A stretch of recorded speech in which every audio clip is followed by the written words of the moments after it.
Terlepas dari ini Bu, peralatan perang militer Indonesia seberapa kuat sih? Yang Ibu tahu ya, kan Ibu berbisnis di area itu juga. Kira-kira menurut Ibu gimana? Kok tadi ada peralatan yang sudah obsolete tuh maksudnya gimana? Kita beli barang obsolete atau gimana gitu? Dulu kondisi negaranya Rusia, Ukraine kan baik-baik saja. Sekarang karena udah hancur, jadi tidak termaintain. Tidak termaintain. Kemudian ada yang beli dari negara lain juga yang mereka bilang ini udah tua gitu, kamu beli baru aja gitu. Sementara kan kita pengennya gini, negara produsen tuh kadang-kadang mereka hanya berpikir udahlah, udah rusak ya. Buang aja baru. Gitu ya. Iya. Sebenarnya kan kaitan dengan anggaran dan lain-lain. Indonesia kan kalau bisa diulik aja gitu kan. Gitu. Benar ya. gak? Iya. Dan Ibu melihat itu peluang bisnis jadinya. Itu buat saya itu peluang. The Founders. Selamat datang di The Founders. Sama dengan podcast-podcast sebelumnya, kali ini juga tamu kita adalah orang yang spesial. Beliau adalah direktur dan komisaris di sebuah perusahaan yang bisnisnya itu luar biasa. Saya juga serem dengarnya nih, yaitu bisnis jual beli, penjualan terutama ya, pemeliharaan rudal. Wah, ini rudal betulan nih ya. Jadi kita sapa aja tamu kita, teman saya, Ibu Vita. Apa kabar Bu? Alhamdulillah sehat. Alhamdulillah. Terima kasih nih sudah menyempatkan hadir di tengah bisnisnya yang saya yakin nih bisnisnya luar biasa. Kita akan bongkar sebentar lagi Bu Vita. Kira-kira bisnisnya apa saja, kegiatannya apa saja, tapi jangan disampaikan dulu semua sekarang karena ini menarik banget. Termasuk channel YouTube-nya ya. Nih kita kolaborasi, menarik banget. Channel YouTube yang unik sekali. Yang akan kita bahas nanti di akhir-akhir sesi diskusi kita. Yang pertama yang ingin tanya Bu Vita, bisnisnya apa sih sebetulnya? Saya itu bisnis utama saya adalah saya maintenance dan pengadaan alutsista ya, alat utama sistem senjata. Artinya untuk TNI. Itu yang bisnis utama saya. TNI ya? TNI. Oke. Di luar itu saya sebagai coach, trainer, kemudian ngajar untuk mindfulness. Ngajar juga mindfulness. Itu kayaknya agak jauh gitu. Alutsista, kemudian coach gitu ya, dan juga ada kegiatan-kegiatan yang nanti kita bongkar satu-satu. Kenapa bisnis alutsista ini seperti apa ya? Lara Croft, megangnya senjata gitu ya. Bahkan senjata-senjata mungkin senjata modern ya, yang mungkin dimiliki oleh TNI itu termasuk yang Ibu supply. Tadi saya sampaikan rudal, termasuk nggak Bu? Jadi gini, saya bukan suplai rudalnya, tapi banyak sistem yang terintegrasi dengan rudal itu. Gitu. Jadi kayak ini contohnya gini, saya saat ini fokus untuk maintenance peralatan yang sudah absolut. Artinya mungkin pabriknya sudah tutup atau ini contoh kemarin saya habis benerin tester rudal ya, itu buatan Ukraine ya. Sementara kita tahu Ukraine saat ini kan hancur lebur ya. Hancur lebur. Negaranya udah jelas nggak mungkin lah kita datengin orang sana untuk benerin itu gitu kan. Jadi saya bilang sama tim saya, sama engineer kami. Jadi saya bilang selama barang itu kelihatan bisa dipegang, artinya bisa dipelajari dong. Tapi itu sesuatu yang kalau salah pegang tuh meledak Bu. Kok saya ngeri ya. Segitu apa namanya ekstrimnya. Menurut saya itu bisnis yang ekstrim gitu. Jadi testernya di Ukraine sendiri sudah nggak ada, hancur lebur. Pabriknya sudah nggak ada. Terus yang dilakukan maintenance itu apa gitu? Ya artinya gini, namanya elektronik. Saya rasa mau buatan barat, timur, utara, selatan sama lah. Sama, asal kita tahu ya. Asal kita tahu seperti apa. Oh berarti engineer-nya tahu banget dong rangkaian apa PCB elektroniknya itu seperti apa, pemicunya untuk start stop pause mungkin seperti itu ya. Betul. Sudah tahu banget ya. Kita bikin semacam simulasi dulu. Jadi kita harus tahu dulu alatnya seperti apa. Kemudian kita pelajari. Kemudian kita buat semacam simulasi. Disimulasikan. Disimulasikan. Bu, yang namanya simulasi itu kan testing ya. Oh gagal gimana? Ini kok saya yang deg-degan ya? Jadi gini, kita itu harus yakin ketika kita sudah mengambil tanggung jawab, mengambil keputusan, kita harus yakin bahwa kita bisa. Oh gitu. Saya nggak pernah luar biasa berpikir gagal. sekali. Apapun yang saya kerjakan, saya tidak pernah berpikir bahwa saya gagal. Oh, itu Apapun penting saya sekali. selalu saya berhasil. Oh itu kenapa jadi coach juga ya? Itu engineer-nya orang Indonesia semua atau ada orang luar juga? Orang Indonesia. Orang Indonesia. Saya fokus orang Indonesia. Artinya gini, saya nggak mencoba ya. Saya percaya dengan kemampuan engineer kita, Oke. gitu kan. Satu, kalau kita sendiri nggak percaya dengan engineer kita, bagaimana orang luar akan percaya? Wah betul banget itu. Iya. Kedua, untuk kemandirian. Oke. Ini alutsista punya kita, gitu kan. Kalau yang maintenance aja orang asing, Iya ya. iya, Perang bagaimana? sama mereka, diledakan sama mereka nanti kita Betul. yang kena kan gitu. Luar biasa sekali kita itu nggak filosofinya. Kita nggak pernah tahu di alat itu entah dipasang apa, benar nggak yang bisa Betul, dimonitor oleh asing gitu kan. Iya benar. Dan itu concern saya bahwa kita harus mandiri. Iya. Sama seperti saya bergerak di IT juga ya Bu ya. Ada perangkat-perangkat security firewall. Kalau yang mengendalikan mereka orang luar gitu kan, kita semua dikontrol ya. Data Betul. segala macam berarti sama dengan alutsista seperti itu ya Bu ya. Betul, Oh, betul. oke. Jadi kita harus gagal Indonesia tuh negara yang gede gitu kan. Gitu. Masa iya sih semua harus dikontrol asing gitu kan. Paling enggak dari hal-hal yang saya mulai dari hal yang kecil lah dari tester ini gitu kan.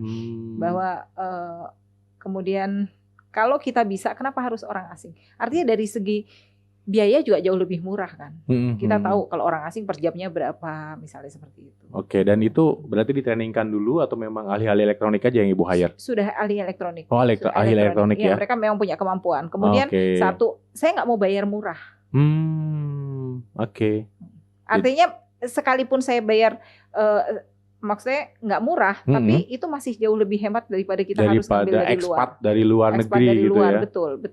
Oke. Nah ini pertanyaan saya tadi belum terjawab Bu. Kenapa sih bisnis alutsista dan gimana ceritanya gitu? Kok masuk bisnisnya kan banyak Bu, skincare atau pengadaan barang dan jasa di pemerintah kan tidak harus peralatan militer atau maintenance peralatan militer Bu. Kenapa? Ceritanya gimana Bu? Jadi, menarik sebenarnya. Dari awal tuh juga pasti nggak ada lah yang maksudnya gini. Saya juga memulai ini dari satu waktu itu suami saya kebetulan dulu anggota TNI. Oke. Kemudian memutuskan untuk resign saat umur 40 tahun. Oh 40 dari resign ya. Seperti itu ya. Mayor sama kan. Oh oke. Dan semua orang bilang masuk akademi susah-susah kok keluar gitu kan. Saya nggak mau banyak bicara. Saya cuma bilang alasannya apa? Ya kesejahteraan, saya pengen kaya. Oh pengen kaya, oh luar biasa sekali. Kalau ingin kaya, ya tidak menjadi aparat atau ASN mungkin ya. Itu kan mengabdi ya Bu ya. Betul. Oh luar biasa sekali ya. Suami saya waktu itu kerja di oil company. Tapi kan namanya pensiun itu kan nggak langsung. Artinya kita dari hidup yang sudah biasa ada gaji gitu kan. Saya ibu rumah tangga selama 16 tahun, kemudian tiba-tiba suami resign dan nggak langsung dapat kerja, Bu. Oh iya, kemana ya? Ngelamar kemana ya? Kalau tentara resign itu? Ke oil company waktu itu, tapi kan saya juga nggak langsung diterima. Nggak langsung diterima. Ada jedanya ya? Ada jedanya kan. Nah, itu tuh saya benar-benar yang saya bilang sama suami saya gini, kamu tuh kayak kawin sama janda anak 3, saya bilang gitu. Kita mulai dari nol ya, gitu kan. Nah, itu saya tiap hari ngelis teman-teman saya minta kerjaan. Yang satu saya tidak pernah lakukan adalah saya ngutang. Jadi saya minta kerjaan ke teman-teman saya. Apa aja yang bisa itu saya belum kerjain? mulai kepikiran bisnis tuh, alutsista belum ya? Belum. Hanya kebetulan Tuhan tuh mempertemukan saya dengan orang di satu workshop waktu itu, workshop marketing gitu kan. Kami ngobrol gitu, terus beliau sampaikan bahwa beliau technical representatif beberapa alutsista gitu kan. Beliau butuh orang untuk yang bisa jalan. Saya butuh kerjaan, ya saya terima. Oh, gitu jadi kerja dulu di awalnya. Di industri itu Ibu kerja dulu ya? Betul. Sebagai prinsipal gitu kan, saya kerja. Seiring berjalannya waktu, Saya bilang kalau cuma saya jadi prinsipal, saya kerja, kapan saya punya duit gitu kan. Dan saat itu udah melihat menarik tuh bisnis itu? Saya melihat menarik. Oh, luar biasa. Oke. Artinya untuk saya yang ibu-ibu sudah lama jadi ibu rumah tangga gitu kan. Istri pensiunan dong, resign kan gitu ya, walaupun masih muda gitu. Betul. Kemudian saya pikir, anak saya menjelang butuh biaya besar gitu. Waktu itu anak saya SMP kan, SMA, kuliah gitu kan. Jadi saya memutuskan untuk setelah saya 2 tahun kerja, saya memutuskan untuk bikin perusahaan sendiri. Oke. Dan perjalanan bikin perusahaan itu juga nggak mudah gitu loh. Pasti nggak mudah, saya tahu tuh. Suami saya sempat masuk di oil company yang dia 1 bulan di site, 2 minggu di rumah, kemudian 1 tahun kemudian pindah lagi perusahaan yang 3 bulan di site, 2 minggu di rumah. Tentu komunikasi dan bonding dengan anak-anak kan agak sulit ya. Kurang ya. Agak kurang kan. Akhirnya banyak peristiwa yang bikin kita jatuh bangun gitu ya, sampai dan bikin perusahaan itu kan juga nggak mudah ya. Sampai saya tuh di titik, aduh, aku mati aja deh gitu kan. Gitu, sampai seperti itu. Sampai seperti itu karena ngerasa sulit, udah nggak punya duit gitu kan. Kita tuh lagi sulit itu jangankan temen gitu, setan aja tuh nggak mau kenal gitu kan.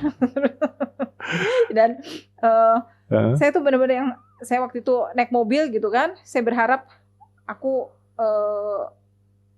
bisa ditabrak truk lah gitu, aku meninggal gitu kan. Gitu.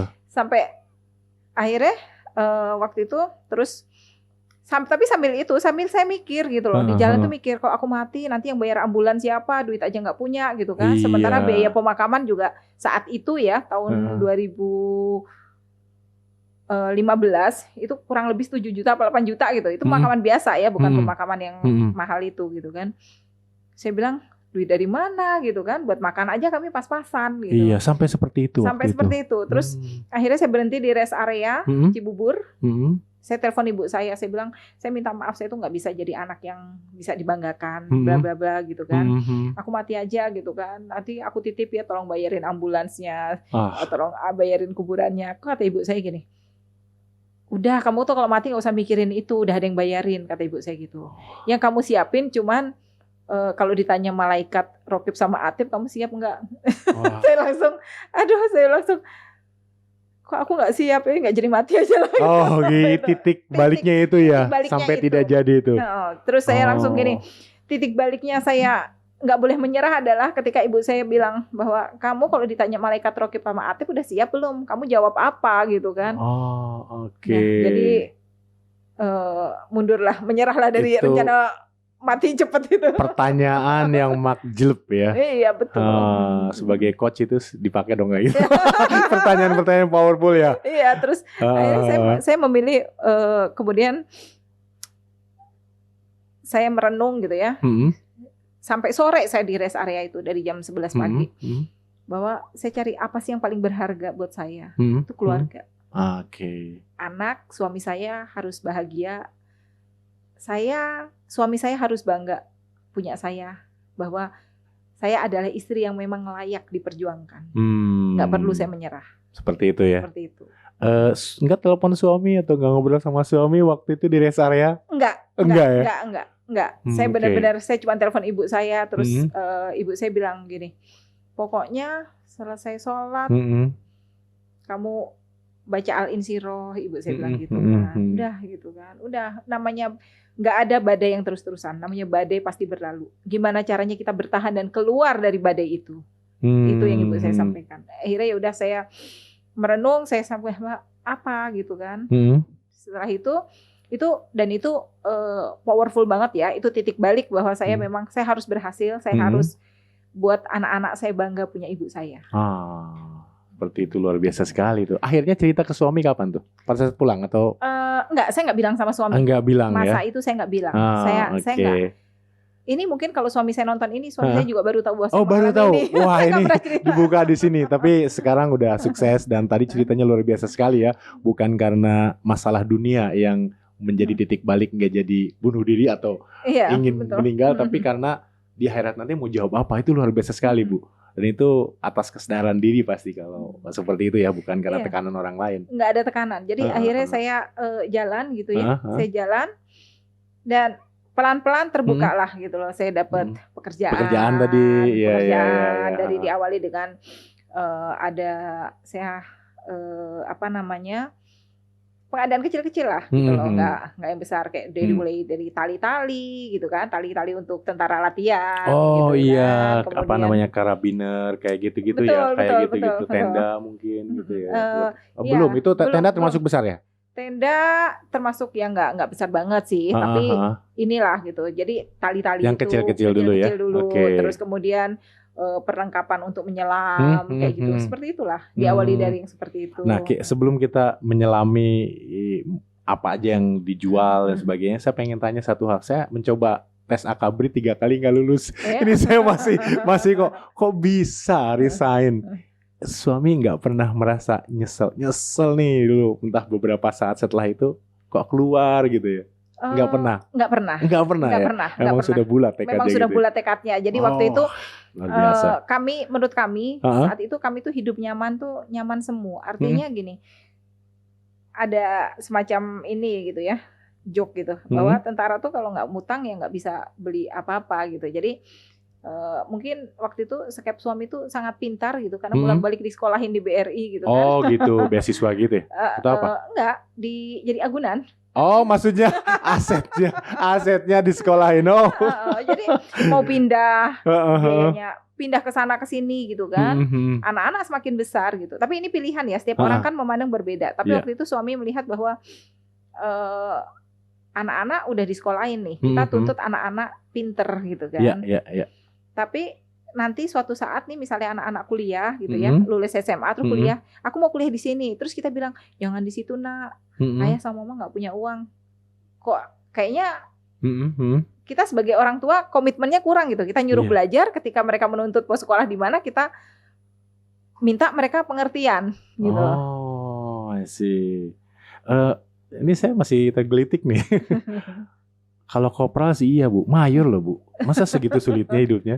Ya sulit enggak, sebenarnya kalau sulit banget ya enggak lah gitu lah. Iya. Tapi kami punya mimpi gitu kan, punya mimpi standar hidup kami itu seperti apa. Bukan mengada-ada enggak ya, tapi artinya boleh dong kita bermimpi nanti anak-anak setelah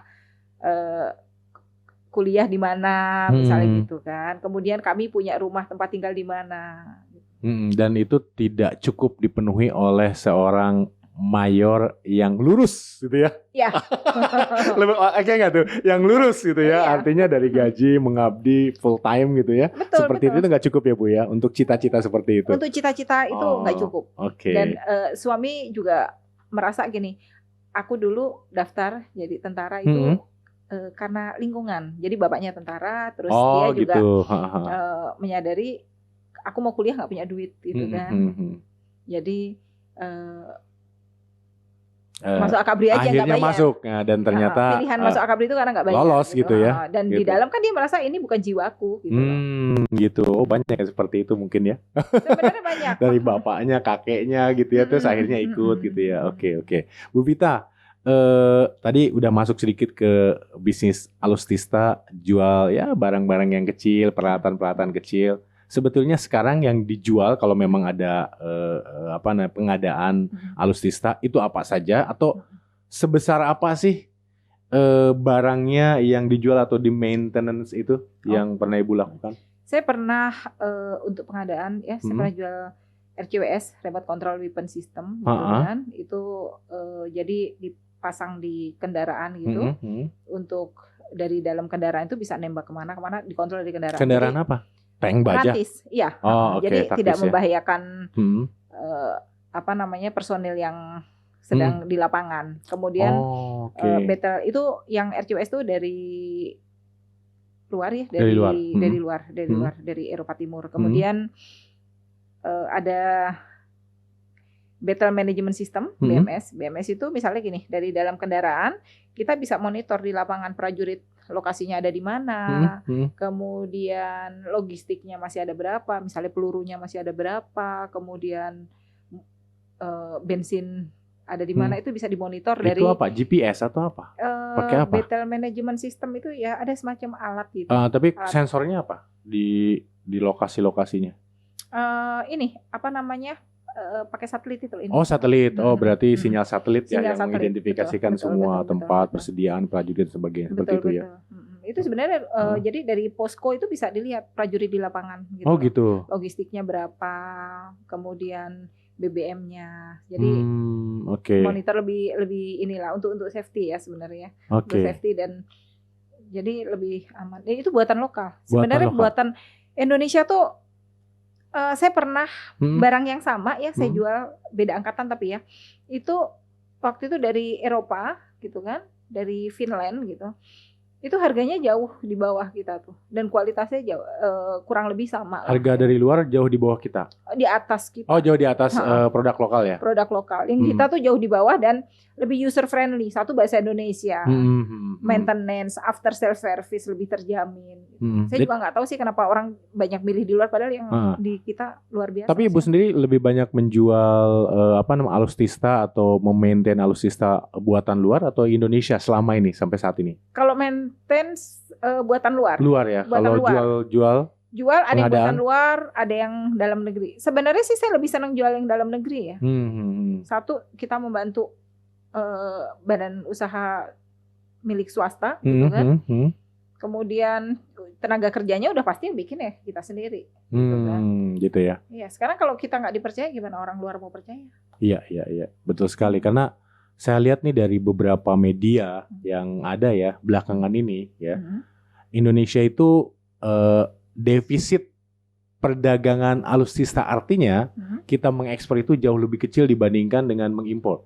Padahal kan kita ada Pindad ya, betul. Ada juga PT PAL, PT Dirgantara Indonesia yang mungkin bergerak di area transportasi alat-alat militer gitu. Menurut Ibu bagaimana itu? Sebenarnya kalau itu ya kita harus inilah itu kan benar-benar kemampuan kita tuh seperti apa gitu ya. Kenapa kita nggak bisa jual keluar gitu? Apalagi kalau BUMN saya no comment lah kalau BUMN ya. No comment ya. Itu ada area pengamat bisnisnya sendiri mungkin gimana. Tapi kalau yang swasta sih saya rasa kita hanya butuh inilah gitu loh. Promote yang sama seperti kalau asing promote ke kita lah gitu loh. Oh, jadi produk lokal ada yang buatan swasta? Banyak. Jadi tidak hanya memang itu. Saya pikir itu industri strategis, jadi harus BUMN enggak ya? Ternyata banyak ya. Enggak, swasta banyak. Yang BMS saya bilang tadi itu buatan lokal, PT Haris di Bandung. Oh gitu ya. Jadi saya pikir tadinya Pindad dia memang memonopoli karena memang strategis gitu. Ternyata enggak ya, banyak juga swasta. Dan banyak. Ibu jadi resellernya mereka juga? Iya, saya swasta. Gitu. Saya bekerja sama dengan swasta. Saya nggak bekerja sama dengan BUMN. Oke. Kalau lihat dari defisit perdagangan alutsista perbandingan antara ekspor dan import masih besar nih gapnya Bu. Apakah itu juga yang kemudian menempatkan Indonesia menjadi peringkat pertama di ASEAN sebagai negara yang pertahanannya kuat? Ini saya lihat di website coba ada ya. Coba bisa dilihat di website. Indonesia nomor 1 di ASEAN dan nomor 13 dari 145 negara dilihat dari kekuatan alutsista atau pertahanan Indonesia. Belanjanya kali. Hah? Belanjanya? Oh, lihat dari barang-barangnya. Ini daftar militer terkuat di Asia Tenggara, Indonesia pertama. Kemudian satu lagi. Nah, Indonesia urutan ke-13 dari 145 negara di dunia. Ya, tapi saya nggak tahu ini parameternya apa ya. Parameternya coba yang satunya, yang tadi. Nah, di bawah tuh ada tuh, Ibu mungkin yang bergerak di area itu tahu, yaitu ke bawah lagi, dikit. Nah, bawah. Iya, dari Power Index. Nah, saya nggak tahu, Ibu lebih tahu nggak? Itu kan di sini ada di absen tuh. Negara yang dijuluki negara naga biru Vietnam. Yang kedua itu mempunyai 75 unit pesawat tempur, 1829 unit tanks. Yang ketiganya lebih sedikit pesawat jet tempurnya dan lebih sedikit kendaraan lapis bajanya, kurang lebih seperti itu. Berarti dilihat dari peralatan perangnya dong ya Bu ya. Komentar Ibu, silakan. Ini kayaknya Ini Tempo dan yang Vietnam- satu lagi CNBC loh, Bu. tanknya banyak ya. Artinya Pesawat tempur. dari sana dilihatnya. Saya nggak tahu apa jumlah tentaranya kali yang banyak ya. Saya Ini nggak tahu jumlah ini dari apanya. sepertinya ya? peralatan sih. Peralatan. Oke, terlepas dari ini, Bu, Mm-mm. peralatan perang Mm-mm. militer Indonesia seberapa kuat sih? Yang Ibu tahu ya, kan Ibu berbisnis di area itu juga. Kira-kira menurut Ibu gimana? Kok tadi ada peralatan yang sudah obsolete tuh maksudnya gimana? Kita beli barang obsolete atau gimana gitu? Jadi gini, Hah? kita banyak beli barang dari misalnya dari Ukraina, dari Rusia ya. Ya. Kita tahu Ukraina udah hancur. Udah hancur, betul. Sementara kita banyak beli dari sana. Ada beberapa rudal dari sana. Kemudian Rusia, kita tahu Rusia saat ini untuk kebutuhan negaranya sendiri saja. Kekurangan ya. Mereka kalau bisa istilahnya tarik-tarikin yang di luar ditarikin sama dia gitu kan. Gitu. Iya, untuk memperkuat Contoh amunisi mereka ya. Kita mau beli sekarang juga agak susah kan. Kita ada Kapsta itu kan. Kita misalnya belanja ke mereka juga bayarnya lewat mana. Benar nggak? Iya, betul. Kan kita kalau pakai bank sini, bank Singapura di-ban lah. Iya. Jadi barang-barang yang obsolete atau sudah tidak end of life lah kalau bilangnya gitu ya. Itu masih dibeli karena apa? Murah biasanya. Bukan. Dulu kondisi negaranya Rusia, Ukraina kan baik-baik saja. Sekarang karena udah hancur jadi hancur. tidak termaintain. Kemudian ada yang beli dari negara lain juga yang mereka bilang ini udah tua gitu, kamu beli baru aja gitu. Sementara kan kita pengennya gini, negara produsen tuh kadang-kadang mereka hanya berpikir udahlah, udah rusak ya, buang aja baru. Gitu ya. Iya. Sebenarnya kan kaitan dengan anggaran dan lain-lain. Indonesia kan kalau bisa diulik aja gitu kan. Gitu. Benar ya. Iya. Dan Ibu melihat itu peluang bisnis jadinya. Itu buat saya itu peluang. Oh gitu, luar biasa ya, keren sekali. Tapi itu berbahaya, Bu. Coba lihat website perusahaan Bu Vita nih. Nah itu bawah ya. Sangkara Reka Cipta. Bu Vita, ini kan ada alutsista yang di-maintain ya. Kebanyakan engineer-nya adalah orang Indonesia. Pesaingnya siapa sih? Kan mereka juga bisa, kalau saya di bisnis IT ini pindah-pindah orang tuh ya sesuatu yang keniscayaan lah gitu ya. Ibu ada pesaingnya nggak? Atau mereka biasa pindah-pindah atau itu gimana cara memaintainnya? Ada sih, tapi nggak banyak. Nggak banyak ya. Soalnya skill setnya khusus ya. Betul. Nggak bisa ahli elektronik biasa yang belum tahu mengenai elektronik persenjataan dan ini kan peralatan militer. Kayak saya hampir nggak ada ya. Hampir nggak ada ya spesialis di sana. Jurusan di kuliah pun nggak ada ya. Nggak ada. Mereka dari teknik elektro, kemudian ada yang dari teknik penerbangan, gitu kan. Tapi karena skill ya, mereka juga punya pengalaman lumayan dan banyak. Akhirnya Ibu hire di sana, kemudian saya mempelajari itu, jadinya skillnya naik ya. Betul. Coba di galeri deh, saya pengen lihat nih. Ini kan di galeri.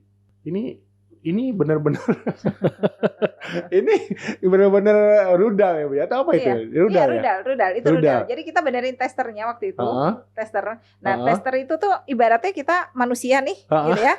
Kita punya mata, punya telinga gitu kan. Iya. Jadi ngetes matanya gimana, kemudian kekuatannya gimana, powernya gimana gitu kan. Nah, rudal itu sebelum dipasang di pesawat, itu kan rudal air to ground ya. Air to ground, air to air ya. Nah, itu kan ada, mereka kan bergeraknya pakai dengan nitrogen gitu kan. Jadi kan harus ada tester untuk ngecek nitrogennya cukup enggak. Kemudian radarnya. Jadi kan misalnya gini, pesawatnya pakai radar gitu kan. Kita kan nyari musuh itu pakai radarnya. Pakai radar, betul. Pakai tester itu. Nah, kemudian misalnya yang pakai termalnya, ada termal gitu kan, nyari panasnya pesawat kan, dicari gitu kan untuk nembak itu dites dulu. Jadi sebelum dipasang di pesawat, karena kalau udah dipasang di pesawat, itu sudah harus sempurna. Begitu ditembakkan nggak jalan malah meledak pesawatnya atau salah sasaran gitu ya? Itu membahayakan. Artinya kan safety lah, namanya pesawat juga mahal kan. Jadi rudal ini harus dipastikan semua oke. Elektroniknya segala macam itu ada tester. Nah, kami maintenance testernya. Gitu. Tapi sempat kita juga, nah elektronik rudal ini kan ada elektroniknya. Kita bisa benerin juga itu. Tapi elektroniknya sebelumnya memang Ibu maintain dan atau pernah jual atau pernah tahu jadi punya blueprintnya atau memang pernah menghandle sesuatu yang memang black box. Kan ada TO ya, ada apa namanya, kayak manual booknya lah. Ketika beli ya, ketika beli. TNI-nya. Oh gitu. Tapi Jadi ada juga yang nggak ada dan ada kita juga. pelajari sendiri gitu loh. Bener-bener. Jadi kita bikin simulasi sendiri di komputer gitu ya. Kita bikin simulasi di komputer, kemudian kita pelajari, baru kita lihat satu-satu. Oke. Karyawan ibu asuransi semua kan? saya yang wawancara nggak handle itu deg-degan. Tapi terlepas dari bisnis ibu nih, kita kan kenal ya sama-sama belajar. Kalau saya belajar ya, membuat channel di YouTube ya. Ibu juga coach leadership, saya lihat communication skill, belajar bukan belajar, memang praktisi hipnosis, hipnoterapi, kemudian Stevie dan lain itu kan semua soft skill kalau menurut saya, dan ibu bergerak di sana gitu ya. Itu hubungannya apa sebetulnya dengan bisnis Alustista ini? Apakah itu mungkin karena titik balik tadi yang nggak jadi pengen mati aja gitu ya, sehingga soft skillnya makin tebal, malah ingin berbagi ke yang lain, atau gimana Bu Pita? Kebetulan latar belakang saya psikologi. Memang psikologi tadinya. Kemudian dari titik balik itu, kalau saya mau keluarga saya bahagia, bisnis saya berhasil, saya bisa jadi leader yang baik buat karyawan saya, artinya saya sendiri harus selesai. Saya harus bahagia. Jadi dulu saya belajar hipnoterapi, saya belajar hipnosis, saya belajar NLP, saya belajar mindfulness. Itu awal untuk saya sendiri dulu. Self development berarti di awalnya. Jadi kalau saya mau bahagia, saya mau lingkungan saya bahagia, saya harus bahagia. Itu kuncinya ya. Itu kuncinya. Kalau kita nggak bahagia, gimana kita bisa jadi pemimpin yang baik? Termasuk membahagiakan mertua. Channel YouTube-nya nanti kita masukin di deskripsi. Ini channel YouTube-nya terkait dengan hubungan antara menantu dan mertua. The In-Law Diaries. Jadi diarinya mertua dan menantu. Kenapa penting banget mertua dan menantu? Karena hubungan mertua dan menantu itu menempati penyebab perceraian nomor 2 di Indonesia. Oh ya? Saya baru tahu itu ya. Wah, ini habis ini saya berkunjung ke mertua. Gitu ya? Iya. Gitu. Dan ibu pernah ada customer atau klien atau siapa gitu yang memang hubungannya seruncing itu dengan mertua, atau ibu pernah mengalaminya sehingga memutuskan untuk berbisnis Alustista? Untuk perang dengan mertua? Nggak bercanda Bu ya. Gimana Bu? Jadi gini, ada case yang menarik? Banyak case gitu. Dari banyak klien saya yang hubungan suami istri itu kurang baik, ternyata diawali dari hubungan mertua dan menantu yang kurang baik. Dan suami yang kurang bisa menempatkan posisi. Gitu. Jadi suami yang nggak bijaksana selalu menganggap bahwa orang tuaku selalu benar gitu. Gitu. Karena mungkin lebih lama dan orang tua, atau menghormati orang tua. Menghormati gitu ya. orang tua. Kan biasanya kita tuh kan anak laki-laki tuh milik ibunya gitu kan. Kadang lupa bahwa istri anaknya harus dibahagiakan dulu gitu loh. Gitu. Saya pikir masalah menantu sama mertua itu sebagian besar diawali oleh tidak direstuinya hubungan pada saat awal-awal pernikahan, bukan ya? Bukan hanya itu ya? Bukan hanya itu, bahkan yang hubungan yang awalnya sebelum menikah baik sekali, setelah menikah jadi sebenarnya itu hanya masalah komunikasi menurut saya. Kadang-kadang si ibu ini, mertua ini hanya pengen memastikan bahwa rumah tangga anaknya baik-baik saja. Anaknya diurus. Niatnya baik sebetulnya ya? Niatnya baik. Tapi kan kadang-kadang juga ada perseteruan, saya bilang bukan perseteruan ya, tapi kayak gini lah. Merasa bersaing ya, bersaing memperebutkan perhatian dari anak dan suami gitu loh. Padahal kan sebenarnya itu nggak perlulah sampai seperti itu. Ego ya? Ya ego. Dan itu bisa, makanya sampai ada grade divorce gitu ya, ketika bercerai ketika sudah ubanan gitu ya, karena masalah-masalah yang dianggap masalah kecil, apa sih gitu. Misalnya istrinya ngeluh mertua begini, atau terus suaminya bilang kayak gitu aja digede-gedein gitu, kayak gitu aja. Ibaratnya megang tisu nih gitu ya. Tisu itu kan ringan ya. Kita pegang. Ringan. Tapi kalau bertahun-tahun kita pegang kan jadi berat. Gitu ya. Pegal juga. Itu seperti masalah gitu loh. Masalah kecil kalau nggak diselesaikan ya meledak. Jadi harusnya gimana Bu, mertua yang mengalah karena udah tua atau menantu yang mengalah karena menghormati? Ini sebelum teman-teman nonton channelnya Bu Pita ya. Ini spill dikit. Seperti apa sih solusi sederhana untuk kita nggak bicara menghindari perang Ukraina Rusia nih ya, ini lompat banget nih. Tapi antara mertua dan menantu ini gimana sih? Hal Jadi yang simpel aja, Bu. sebenarnya simpel ya. Kalau Heeh. suami ini jangan dia bilang, pokoknya udahlah kalau ibuku begini, ini aja. Aku harus hormat sama ibuku gitu kan. Oh, milih salah satu gitu ya? Milih salah satu juga enggak. Enggak Tapi juga ya? harus memutuskan. Dia harus bisa bicara dengan ibunya bahwa ini rumah tangga saya yang mengatur. Saya didoakan saja semua baik.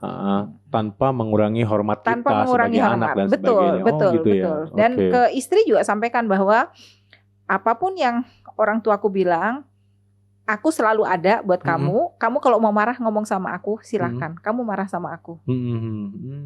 Gitu ya. Lepaskan sama aku, gitu loh. Tapi Jadi sama menantu baik-baik aja gitu ya. betul, betul. Jadi oke. kalau yang baik ya kamu dengerin, kalau yang nggak baik nggak usah didengerin, nggak apa-apa, aku nggak marah. Mungkin seperti itu lebih menenangkan Lebih ya. menenangkan ya. Nah, Ibu gimana yang ngurusin hal itu, soft skill, leadership, training, mungkin coach gitu ya, dengan ngurusin channelnya terkait menantu, mertua, dan bisnisnya yang tetap jalan tuh gimana bagi waktunya, Bu? Jadi gini, saya Senin sampai Kamis itu urusan pekerjaan saya. Senin sampai Kamis? Senin sampai Kamis. Oke. Jumat, Sabtu, Minggu itu untuk yang saya jadi coach, saya jadi trainer, saya ngajar. Apa itu ya, passion atau gimana? Passion itu kan yang nggak enak terus kita jalanin supaya nyaman ya. Supaya nyaman itu passion ya. Definisinya seperti itu. Oke. Jadi Senin sampai Kamis full di bisnis. Senin Nanti sampai Kamis sisanya full di adalah bisnis. tadi coaching, soft skill training dan sebagainya ya. Betul, Termasuk betul. keluarga. Termasuk keluarga. Kebetulan anak saya 2 kan kuliah di Malaysia ya. Terus di rumah cuma ada 1 yang masih kecil, masih SMP itu. Biasanya sih saya misalnya Sabtu sampai jam 1, jam 2 gitu, sore saya sama dia. Oh, oke.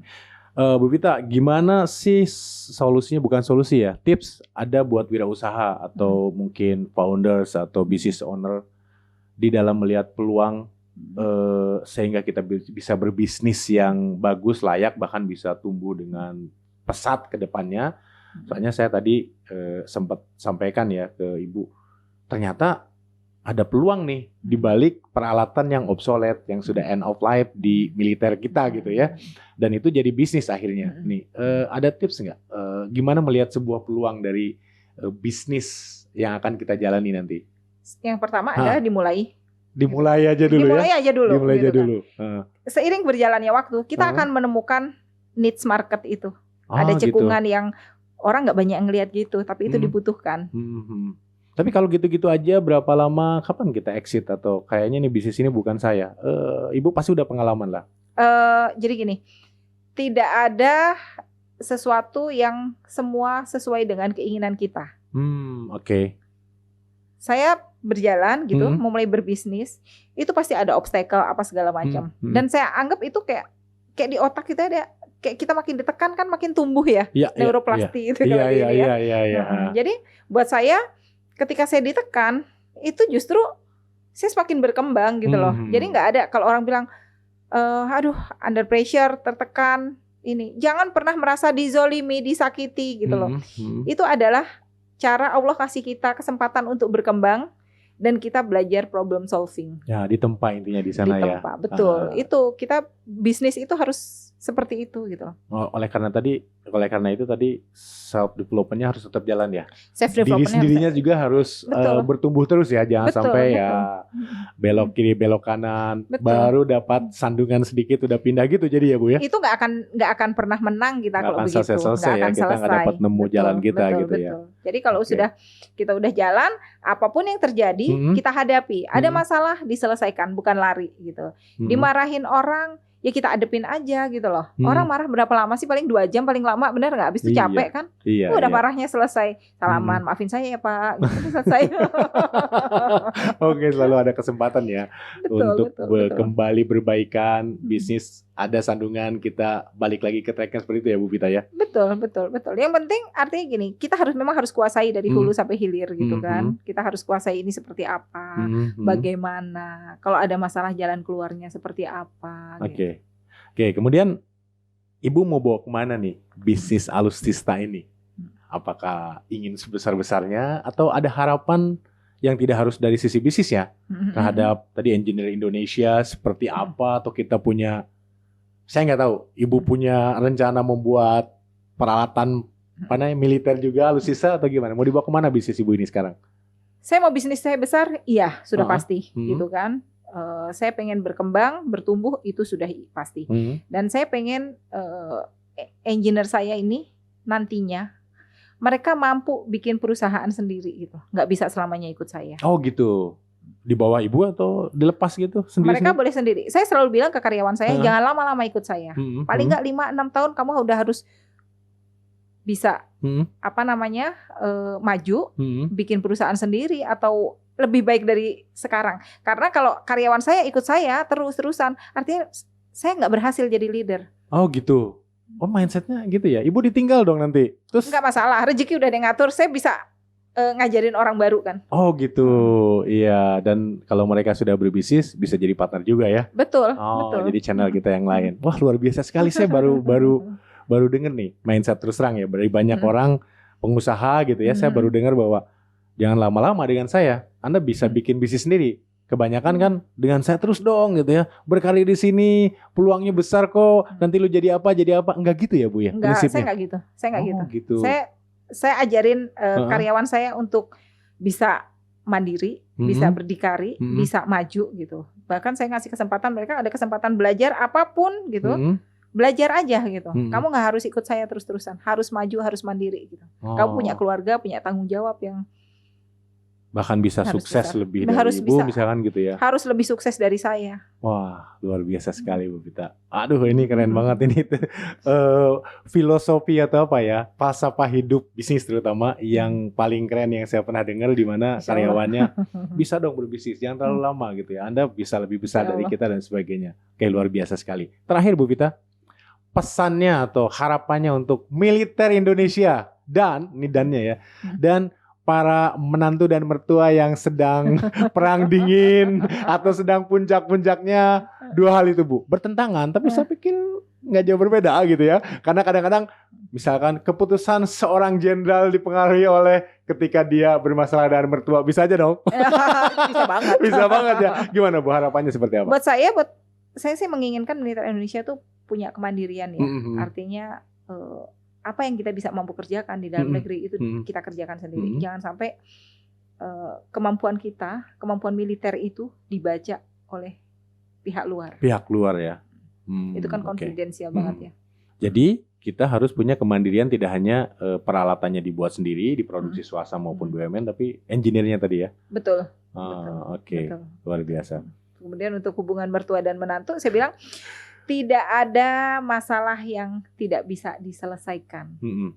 Kita hanya tinggal duduk, kepala dingin, bicara tanpa melibatkan emosi, ego gitu kan. Bahwa kita sadar bahwa kita itu selalu berbeda dengan orang lain.